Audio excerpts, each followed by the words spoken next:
오늘 시간은 이제 후증상하고 부작용에 대해서 설명을 좀 드리려고 하거든요. 람스 하고 나서 뭐 여러 가지 증상들이 있을 텐데 걱정도 많고 하실 거예요. 근데 이게 이제 자연적으로 생기는 후증상이 있고, 그 다음에 이제 좀 원장님하고 상담을 해야 되는 부작용이 있을 수 있거든요. 요 두 가지를 좀 구별할 수 있게끔 설명을 좀 드릴 테니까 채널 끝까지 지켜봐 주세요. 첫 번째는 이제 후증상인데, 이거는 이제 모든 사람이 다 생기는 증상이라고 생각하시면 되거든요. 심하게 생기는 사람이 있고 가볍게 진행하는 사람들이 있는데, 어쨌거나 이제 다 생기는 증상들이라고 생각하시면 되고, 대표적인 게 이제 붓기라든지 멍 이런 거 같은 경우는 이제 뭐 많이 부은 사람이 있을 수 있고 적게 부은 사람이 있을 수 있지만 시간이 지나면 좀 다 좋아진다고 생각하시면 되고, 멍 같은 경우도 빨리 좋아지시는 분들은 뭐 1, 2주 안에 좀 노란 멍으로 바뀌었다가 멍이 좀 빨리 빠지는 분이 있는 반면에 뭐 한 달까지도 조금 멍이 남아있는 경우도 있기는 합니다. 경중의 차이는 있지만 그런 이제 자연적으로 생기는 후증상이라고 생각하시면 되고, 그 다음에 이제 뭉침 같은 경우도 초반에 좀 많이 뭉치는 경우가 있지만 이것도 이제 시간 지나면 좀 말랑말랑해지면서 다 풀리는 거라고 생각하시면 돼요.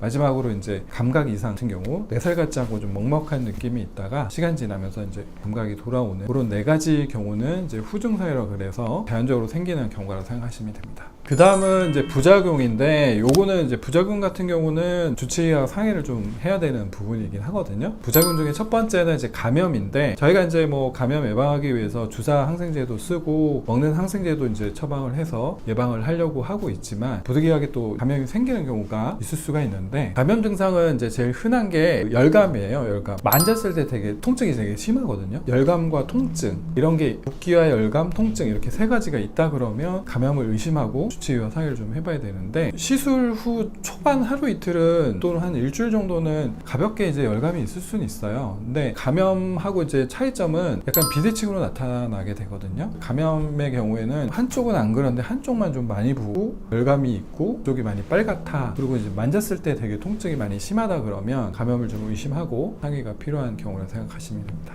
그리고 또 하나는 이제 울퉁불퉁함인데, 초반에 수액도 들어가고 해서 한 달까지는 울퉁불퉁함을 이제 판별하기는 어렵고, 이게 붓기가 다 빠지고 뭉침 증상이라든지 이런 게 다 해소가 된 다음에 3개월이나 6개월 정도 세종 경과 후에도 계속 울퉁불퉁함이 남아있다 그러면 그 부분은 또 이제 주치의하고 상의를 해서 뭐 해결 방법이 있는지 한번 상담을 해보는 게 좋습니다. 그리고 마지막으로 지방흡입 했을 때 많이 걱정하시는 부작용들 있잖아요. 피부 괴사라든지 혈전증, 장액종, 혈종 뭐 이런 부작용들은 이제 람스에서는 고려 안 하셔도 되거든요. 가는 캐놀라를 쓰기도 하고 지방량 자체가 이제 뭐 지방흡입하고는 다른 것도 있고 해서 그런 부분은 크게 걱정 안 하셔도 됩니다. 오늘 시간은 람스 후에 생기는 후증상하고 부작용에 대해서 설명을 좀 드렸거든요. 지금 나한테 나타나는 증상이 후증상인지 아니면 부작용이어서 원장님하고 상의를 좀 해봐야 되는 건지 구별을 해서 오늘 설명이 도움이 되셨으면 좋을 것 같습니다.